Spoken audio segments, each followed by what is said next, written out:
Minasan konnichiwa. Ya, kita balik lagi ya di video Fuji Global Lingua yang membahas hal-hal seputar perjepangan dan bahasa Jepang. Nah, di video kali ini kita akan membahas topik yang mungkin akan sedikit menyentil para kaum jomblo karena kita hari ini akan membahas tentang pernikahan nih, tentang budaya pernikahan di Jepang.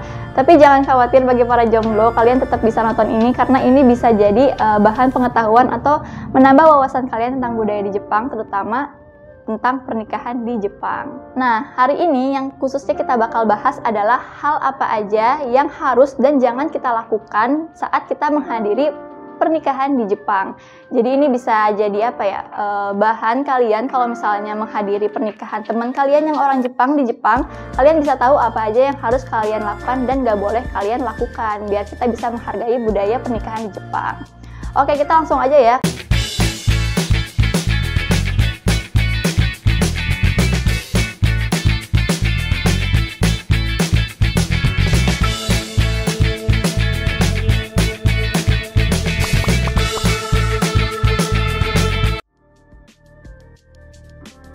Yang pertama adalah cara RSVP-nya.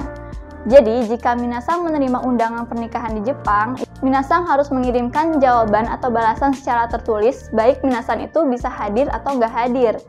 Nah, minasan biasanya akan menemukan kartu yang biasanya datang bersamaan dengan undangan yang minasan terima. Nah, kartu tersebut itu merupakan kartu yang berguna untuk mengkonfirmasi kehadiran minasan. Nah, jadi kalau misalkan minasan bisa hadir, kalian bisa lingkari kata shuseki, atau kalau misalnya kalian gak bisa hadir, kalian bisa lingkari kata keseki. Setelah itu, minasan bisa tuliskan ucapan selamat pernikahan secara singkat dalam bahasa Jepang atau bahasa Inggris. Lalu, minasan bisa kirimkan kartu ini ke pengirim secepat mungkin. Yang kedua adalah cara berpakaian. Nah, sebenarnya aturan berpakaian ke pernikahan di Jepang itu nggak jauh beda sih perbedaannya dengan menghadiri pernikahan di negara lain.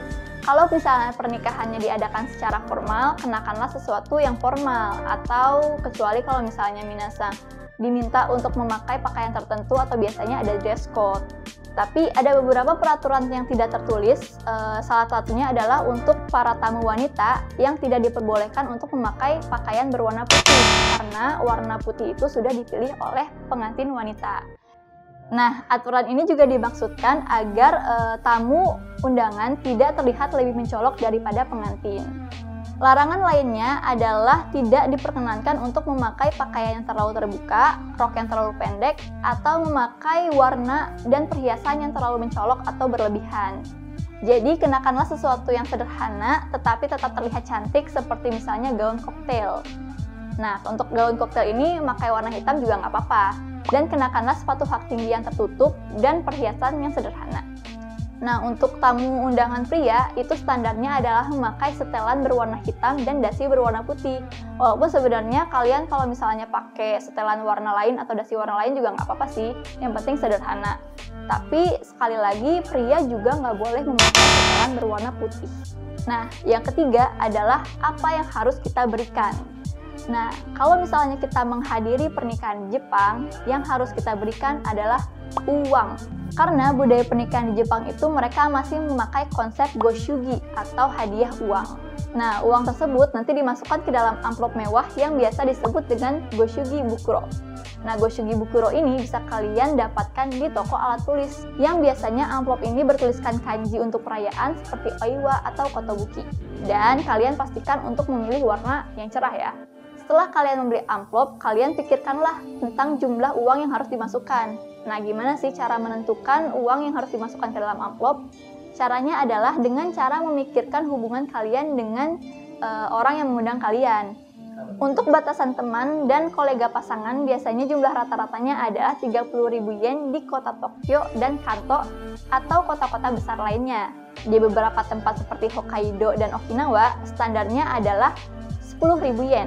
Nah, pastikan kalian menghindari jumlah angka yang genap seperti misalnya 20.000 yen atau 40.000 yen, karena pasangan yang menikah mungkin akan berpikir kalian ingin mereka berpisah.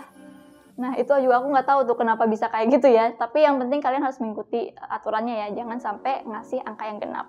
Oh ya, jangan lupa juga kalian harus memastikan uang yang kalian masukkan ke dalam amplop itu adalah uang yang baru saja kalian tarik. Jadi uang yang bersih, belum ada noda, dan belum ada tanda lipatan ya. Kayak misalkan kita ngasih THR aja tuh kan uangnya pada baru ya dari bank gitu. Jadi kayak gitu. Nah, yang keempat adalah apa yang diharapkan. Acara pernikahan di Jepang biasanya dibagi menjadi dua bagian. Nah, ada upacara pernikahan atau kekonshiki dan pesta pernikahan atau hiroeng. Jadi mungkin ada ijab kabul dan ada resepsi ya, kayak gitu mungkin. Yang diikuti oleh nijikai atau pesta setelahnya, yang biasanya hanya untuk teman dan kolega saja. Di hiroeng tidak akan ada pesta, tapi kamu akan melihat serangkaian pidato dari para tamu. Nah, di sini minasang diharapkan untuk ikut menangis walaupun tidak mengerti apa yang dikatakan gitu. Iya, jadi nangis aja gitu acting supaya kita menghargai apa yang mereka katakan ya, walaupun kita nggak ngerti gitu.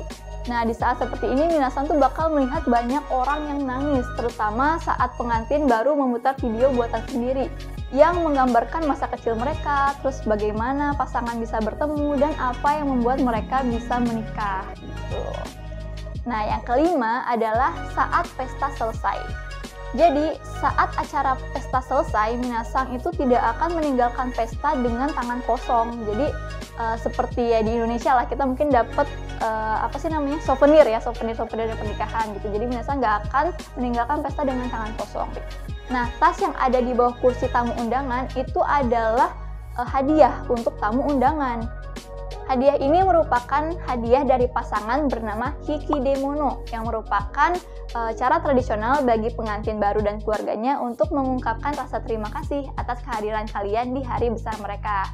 Nah, hadiah ini biasanya berisikan permen dan souvenir kecil lainnya seperti misalnya handuk tangan atau dekorasi. Terkadang para tamu juga bisa memilih katalog hadiah mereka sendiri loh. Menarik kan? Kalian bisa milih souvenir sendiri gitu. Nah, jangan lupa dicatat juga ya. Jadi misalnya minasang dapat undangan pernikahan di Jepang sama teman minasang yang orang Jepang, minasang udah tahu apa aja yang harus dan tidak boleh dilakukan ketika minasang menghadiri pernikahan mereka.